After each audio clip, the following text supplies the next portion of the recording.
Les spéciales de l'info sur Sensation.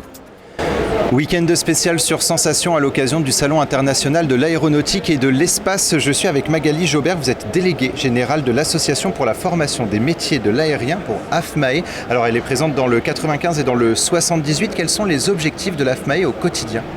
Alors l'AFMAE, c'est un centre de formation qui forme pour les métiers de l'aérien. Notre objectif, c'est de faire le lien entre des candidats qui ont envie d'intégrer ce secteur et des entreprises partenaires qui ont un besoin pour leur emploi futur. Alors, quand on parle d'aérien, on se dit qu'il y a très peu de formations qui existent. Est-ce que c'est une réalité ou est-ce que finalement beaucoup de formations existent ? Non, c'est très particulier en fonction des métiers. En plus, nous sommes sur des métiers de mécanicien avion, technicien avion, sur des métiers d'hôtesse et de steward et d'agent d'escale pour l'aéroportuaire. Et c'est vrai qu'il n'y a pas énormément d'établissements aujourd'hui qui forment. Ce sont des métiers de précision. L'aérien est un monde de rigueur, donc c'est vrai que ça demande quand même un certain cadre de formation.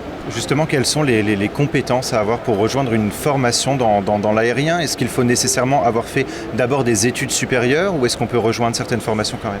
Non, vous pouvez rejoindre les formations très tôt. Nous enseignons sur du bac professionnel aéronautique, option système, avionique ou structure pour la carlingue de l'avion, des BTS aéronautiques également, et puis des mentions complémentaires pour tout ce qui est relation avec le client.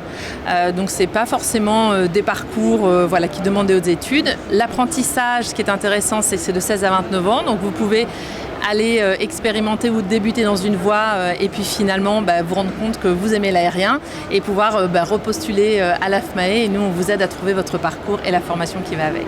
La grande thématique finalement cette année, c'est notamment sur les enjeux environnementaux, les nouveaux enjeux environnementaux. Là aussi les formations doivent se remettre parfois en question pour proposer des formations plus adaptées aux enjeux environnementaux. Alors il va y avoir deux volets. Il y a déjà le centre de formation qui va avoir une responsabilité sociale et environnementale un peu plus forte. Et puis il va y avoir tout ce qu'on va pouvoir enseigner sur l'environnement et la mutation du secteur de l'aérien. Et là c'est ce qu'on va enseigner à nos apprenants.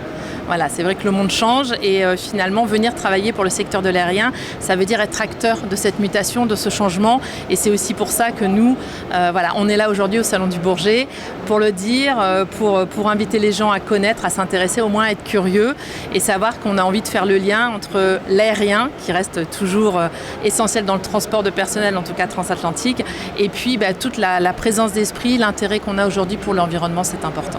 Vous l'avez un petit peu évoqué justement, vos ambitions sur ce salon du Bourget. Est-ce que votre intérêt, c'est également de rencontrer des potentiels candidats pour des formations aujourd'hui ? Quel est le conseil qu'on pourrait leur donner ? Alors oui, si vous êtes intéressé pour intégrer des métiers comme celui de mécanicien avion, d'agent d'escale, nous sommes là. Il faut venir nous voir. On va vous expliquer, on explique aussi aux parents un petit peu tout ce parcours.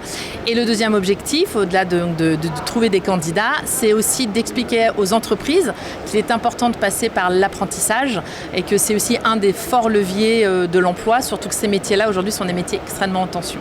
Merci beaucoup Magali Jobert d'avoir répondu à nos questions. Le Salon international de l'aéronautique et de l'espace, ça se poursuit. On est au Salon du Bourget en Seine-Saint-Denis et vous pouvez retrouver tous nos podcasts sur notre site et notre application Radio Sensation.